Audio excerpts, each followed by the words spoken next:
Hello friends, आज मैं आप लोग को बताऊंगा फूटी किस्मत वाले व्यक्ति की कहानी। दोस्तों, एक बार एक व्यक्ति जीवन से हर प्रकार से निराश था। लोग उसे मनहूस के नाम से बुलाते थे। वह एक ज्ञानी पंडित के पास गया तो पंडित ने उसे बताया कि तेरा भाग फला पर्वत पे सोया हुआ है, तू जाके उसको जगा ले तो भाग तेरे साथ हो जाएगा।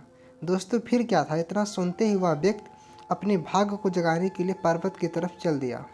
दोस्तों, रास्ते में जंगल पड़ा तो एक शेर उसे खाने को लपका। तो आदमी ने बोला, अरे भाई, मुझको मत खाओ, मैं अपना सोया हुआ भाग जगाने जा रहा हूँ। शेर ने कहा, ठीक है, अगर तुम्हारा भाग जग जाए तो मेरी एक समस्या है। आदमी ने पूछा, कौन सी समस्या है? तो शेर ने कहा, मैं कितना भी खाता हूँ मेरा पेट नहीं भरता है, मेरा समस्या का समाधान पूछ के आना। मनहूस ने कहा, ठीक है भाई। दोस्तों, आगे जाने पर एक किसान के घर उसने रात बिताई। बातों बातों में जब किसान को पता चला कि मनहूस अपना सोया हुआ भाग जगाने जा रहा है तो किसान ने कहा, मेरा भी एक सवाल है। तो मनहूस ने कहा, हाँ पूछिए, कौन सा सवाल है? तो किसान ने कहा, मैं कितनी भी मेहनत कर लूँ अपने खेत में, मेरे खेत में अच्छा पैदावार नहीं होता है। मेरी एक जवान बेटी है, मैं उसका शादी कैसे करूँगा? मनहूस ने कहा, ठीक है, मैं तुम्हारे सवाल का जवाब लेके आऊँगा। आगे जाने पर वो एक राजा के घर मेहमान बनता है। रात में भोजन करने के उपरांत जब राजा को पता चलता है कि मनहूस अपने भाग्य को जगाने के लिए जा रहा है तो राजा ने उससे कहा, मेरी एक परेशानी का हल भी अपने भाग से पूछते आना।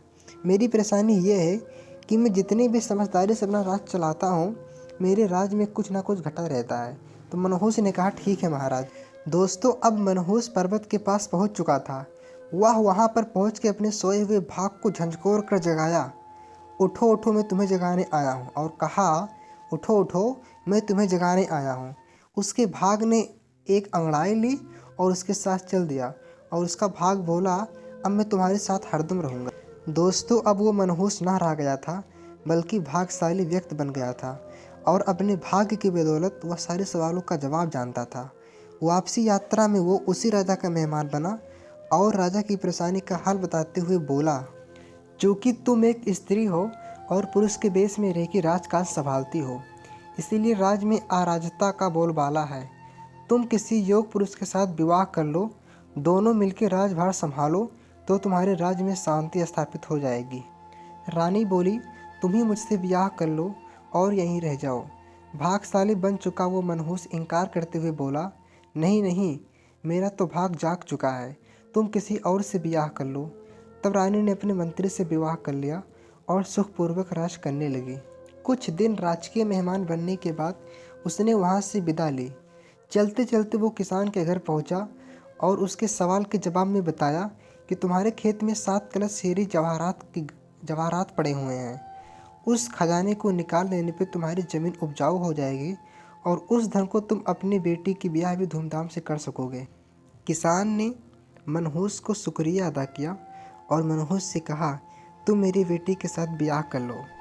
पर मनहूस भाग्यशाली व्यक्ति बन चुका था। वह बोला, नहीं नहीं, मेरा तो भाग योदय हो चुका है, तुम कहीं और अपनी सुंदर कन्या का विवाह करो। किसान ने उचित वर देख के अपनी कन्या का विवाह किया और सुखपूर्वक रहने लगा। कुछ दिन किसान की मेहमानबाजी भोगने के बाद मनहूस जंगल में जा पहुंचा और शेर से उसकी समस्या के समाधान के बारे में कहा कि यदि तुम किसी बड़े मूर्ख को खा लोगे तो तुम्हारी भूख शांत हो जाएगी। शेर ने उसकी सारी बातें सुनी और उसका हल निकाला और सोचा कि इसको इतना बड़ा बड़ा मौका मिला शादी करने का, लेकिन इसने शादी नहीं किया, इसने अपने भाग नहीं बदला, तो इससे बड़ा मूर्ख और कौन हो सकता है। दोस्तों, शेर ने मनहूस को वहीं पे खा लिया। दोस्तों, इस प्रकार कहानी समाप्त हो जाती है। दोस्तों, इसको कहते हैं किस्मत।